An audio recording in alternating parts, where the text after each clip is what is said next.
This woman put on makeup to make sure she was presentable before taking her son's lifeless body to hospital.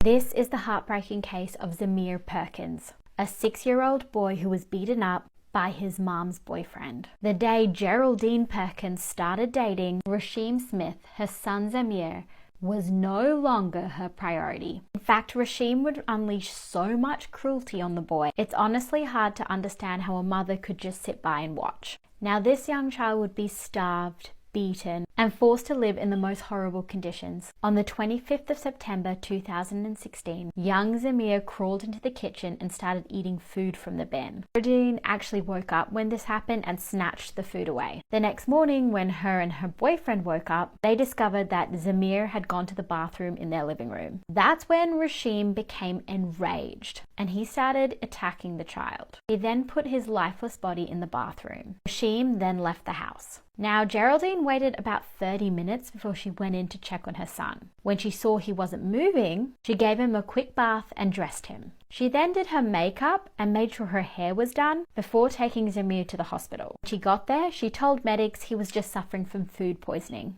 But when they took a closer look at him, it became evident that that wasn't the case. Zamir had about 30 fractures. He sadly passed away. Now, Rasheem was arrested and found guilty. He got life in prison. Geraldine, on the other hand, took a plea deal. She got a reduced sentence of about 2 to 6 years. For more 7 Sim crime stories, you can hit that plus. They were brutally murdered in one of the most bizarre and gruesome cases California has ever seen. The Keddy cabin murders is one of those cases that just really gets my blood boiling, not just because of the murder, but because of how police handled the case.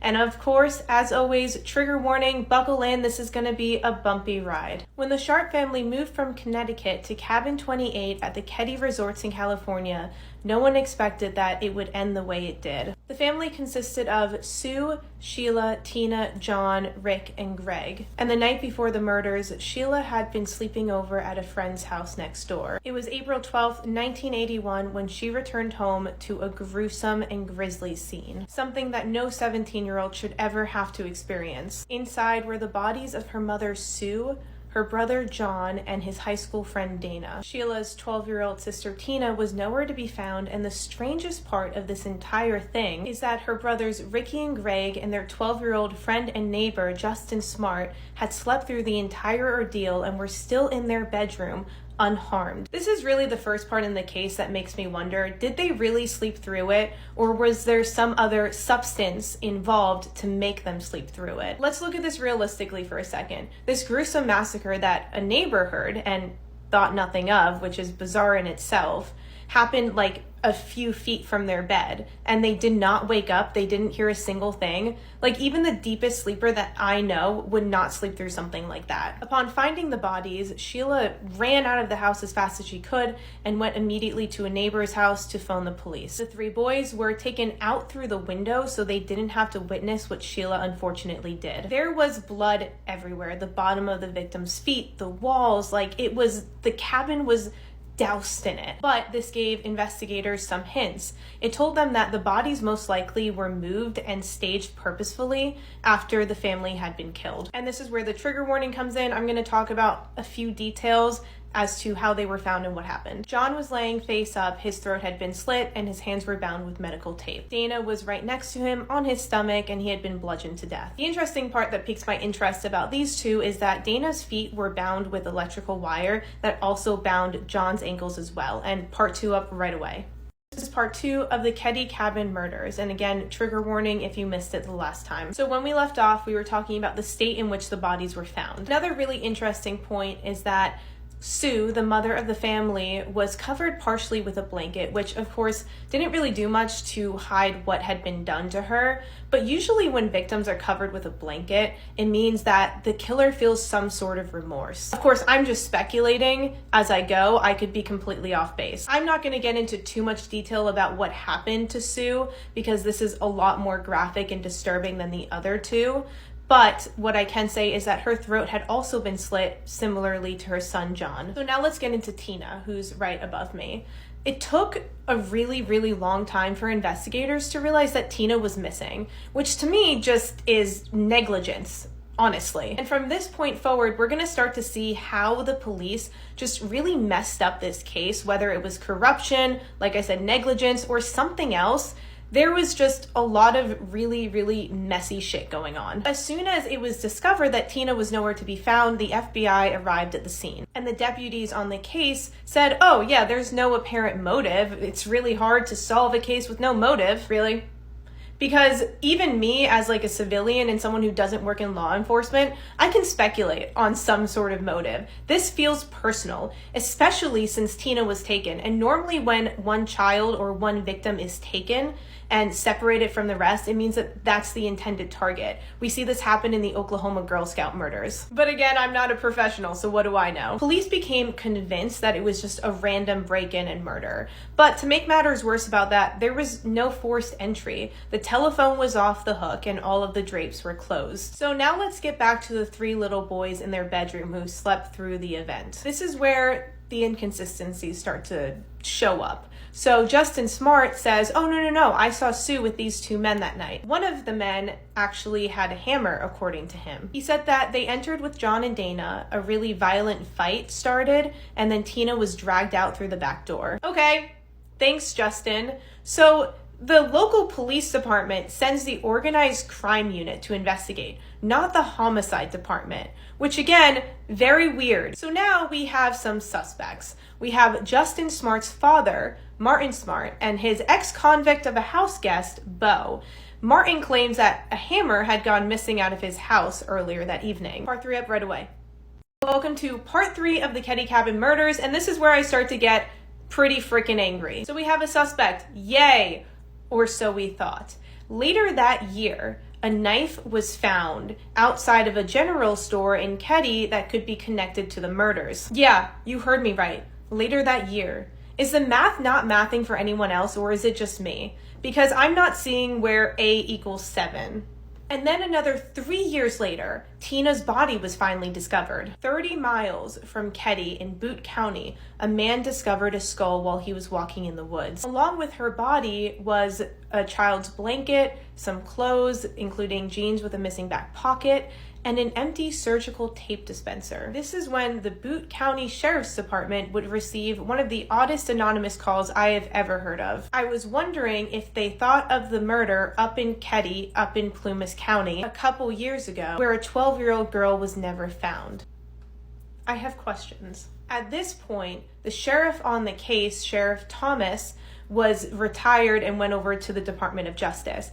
But people considered how he handled the case borderline corrupt. So now that we have the facts laid down, let's talk about the evidence that was just painfully overlooked. So that anonymous phone call that Butte County received about Tina was left untouched and collecting dust in the sheriff's department until 2013. But here's the part where it gets a little spicy. Martin Smart's wife, Marilyn, had left Martin the day that the bodies were found, after which she literally provided the sheriff's department in Plumas County a signed confession from Martin. Here's what it said. I've paid the price for your love, and now that I've bought it with 4 people's lives, you tell me we are through. Great, what else do you want? And it was literally signed by Martin in his handwriting, his signature, and it was, you guessed it, overlooked. Marilyn even went on the record in 2008 saying that she knew her husband and his friend Bo were responsible. But the sheriff's department was like, no, it's not Martin. He passed a polygraph test. Definitely not him. I give up. He passed a polygraph test? Really? Polygraph tests are not even admissible in court. And you're gonna use that as evidence that he didn't commit these murders? I'm so sorry. Part 4 up right away. I'm rambling, but it's warranted. This is part 4 of the Keddy cabin murders, and it is rare that I ever leak into a part 4 for a video. So, welcome. I'm rambling. I'm angry. I hope you guys are angry with me from the corruption that is this case. So we learned that Martin Smart, even though there was literally a written confession that he did it, never became a suspect because he passed a polygraph test. For those of you who are unaware, polygraph tests aren't even admissible in court, so it boggles my brain. It boggles my brain. To make matters worse, it was confirmed that Martin and the sheriff were good friends. Can I scream? Is this the part where I can literally start screaming at the camera? In 2016, a counselor at the Reno Veterans Administration came out anonymously to say, yeah, Martin Smart actually confessed to this murder to me. He said, "I killed the woman and her daughter, but I didn't have anything to do with the boys." And even though in 1981, the Department of Justice was notified about this confession, they dismissed it because hearsay. Hearsay.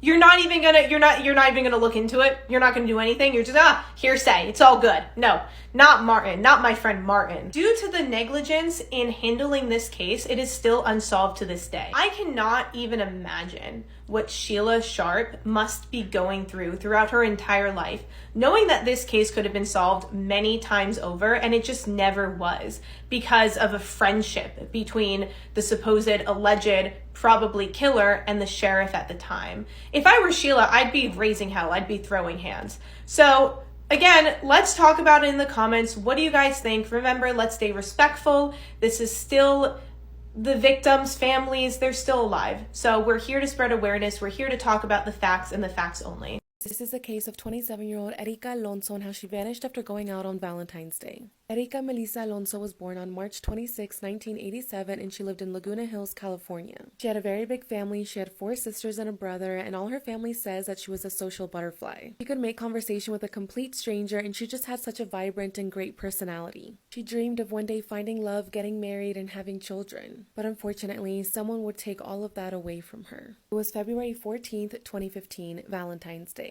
Erica had made plans to have lunch with her on and off again boyfriend Larry. Now Larry was 45 years old and Erica was 27, so their relationship was not good. Erica's family says that the two of them had a very rocky relationship and that they had been trying to make it work for the past 2 years. In fact, one of Erica's sisters says that the first time that she met Larry, she didn't like him. She felt like he was very arrogant and she just knew that something was off about him. However, despite her family's feelings, Erica wanted to make the relationship work, and that's why she agreed to meet with him on Valentine's Day. It was supposed to be just a quick lunch, but as the day progressed, Erica had still not come home. One of her sisters checked her Snapchat story and saw that she was out at a club with Larry. Family just figured that Erica was going to be with Larry for the night and that they would see her in the morning. However, when Sunday, February 15th rolled around, Erica was still not home.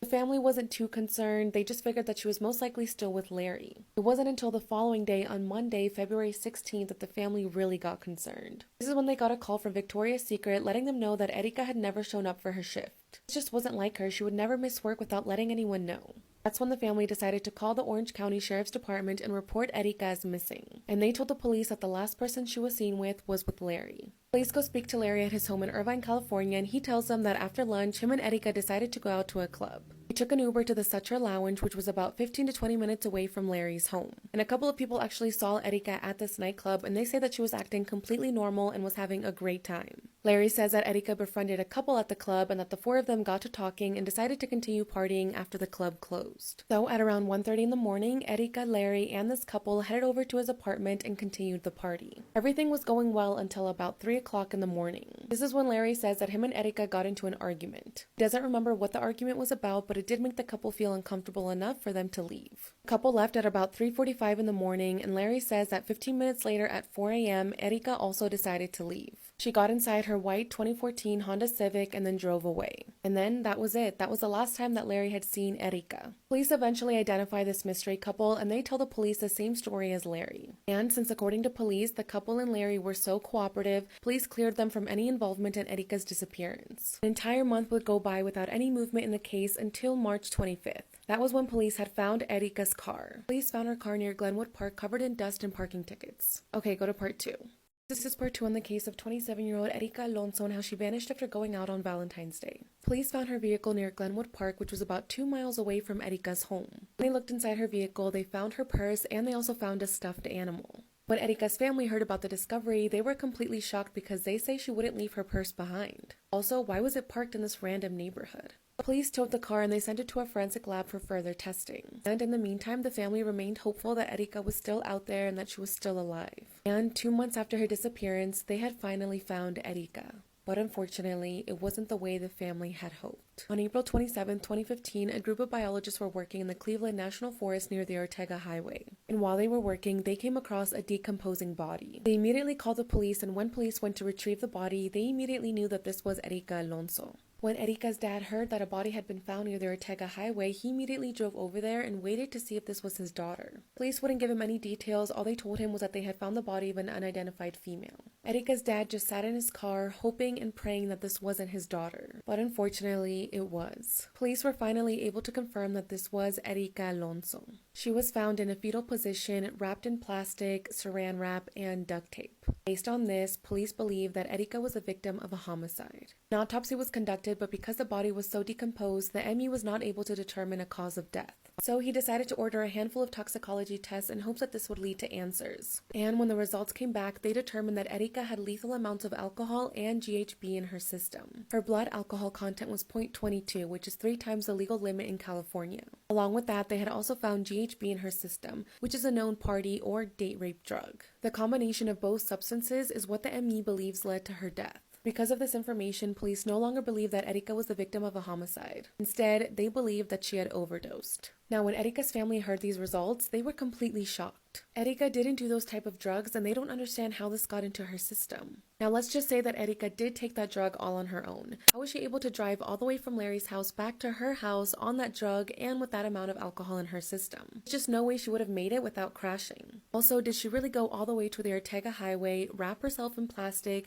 saran wrap, and duct tape, and then toss herself into this forest? No, obviously someone did this. Erica's family says that if she did overdose and someone saw this, they should have called the police and asked for help, not wrapped her body in plastic and just dumped her in the forest. Even though homicide has been ruled out by the police, it doesn't mean it's been ruled out by the family. They truly believe that Erica was murdered. The family also doesn't believe that Larry is innocent and that he knows more than he's telling them. He was literally the last person to have seen Erica, and he claims that she just drove away. But there's really no way to prove that. All the family wants is the truth and justice. If you know anything about what happened to Erica, please contact the number on the screen.